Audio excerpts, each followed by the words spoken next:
This is a tutorial on the tenant Estoppel certificate. Now, I just did a tutorial on the tenant occupied property addendum. The reason why it relates to this form is if I scroll down to the tenant occupied property addendum that a buyer's agent will incorporate into their offer when there's a tenant involved, the buyer's agent should check this box, tenant Estoppel certificate, requesting it from the landlord. Now, I actually think even if a buyer's agent doesn't know better or makes a mistake, I think it's wise as a seller's agent to have your seller do a tenant Estoppel certificate, which is basically a summary of the rental terms. So we'll go through how to fill it out because likely your client will ask for help, or you might want to type some of it out before you send to your client for signature. But you're going to write in the tenant's name. We're doing one for each tenant. So if you have a 4-unit property, there should be 4 of these forms. We put the premise or the property address here. Then we jump right into it. Did you attach a copy of the rental agreement? Well, I checked yes, because you should. I mean, ideally, you want to give the buyer as much info as possible so that they know what they're getting into when they become the landlord. The date of that lease agreement, right there. Name of the property owner, artist formerly known as landlord. And then we have the names of the tenants and ages. They want to, so a seller is explaining who's occupying the property. That way, if maybe you have a tenant and they have some toxic X that shows up, and I say this because I've had this happen at one of my rental properties, and that person isn't on any paperwork when you assume the property, and that person's causing issues. You can say, hold on, I didn't even authorize this person to be a tenant. I have no agreement with this person, and that puts them in violation of the lease. They need to not cause problems. So it's good to know exactly who's residing on premises. So they put it here, rental amount, and then now current monthly base rent amount above is paid in full, and then they have an exception line. We're going to leave it blank because there's no exception. Security deposit, other deposits. I put this in for a pet deposit. Everyone's got pets. So we put pet deposit here.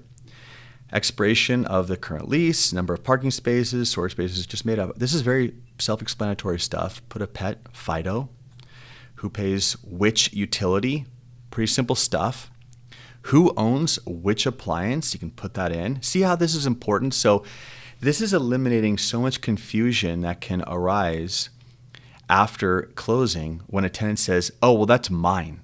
And if there's a dispute and you go, no, I'm sorry, you're not taking that, Mr. Tenant, and you have some sort of proof as to who owns what, and if there is incorrect information, then the parties can seek a resolution to fix it.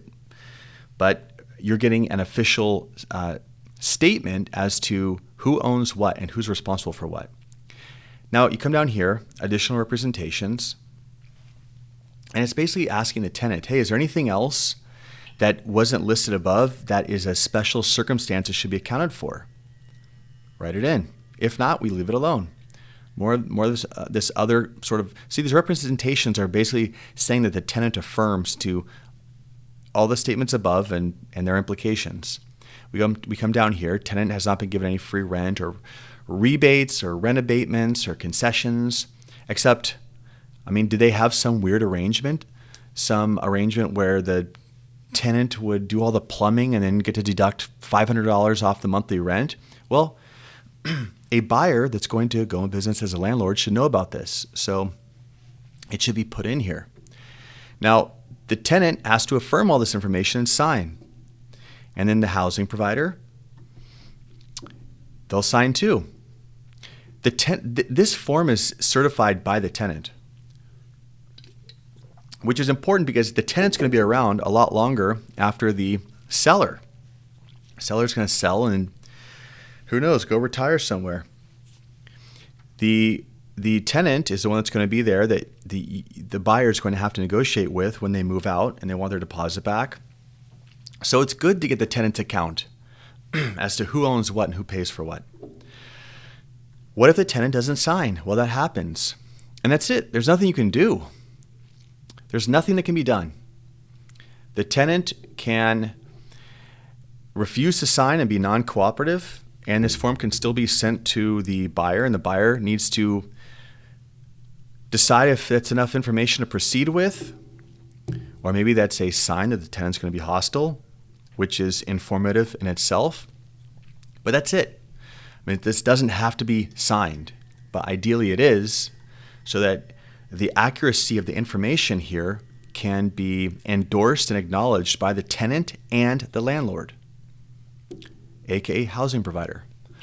All right, if you have any questions, please leave a comment. Thank you for watching.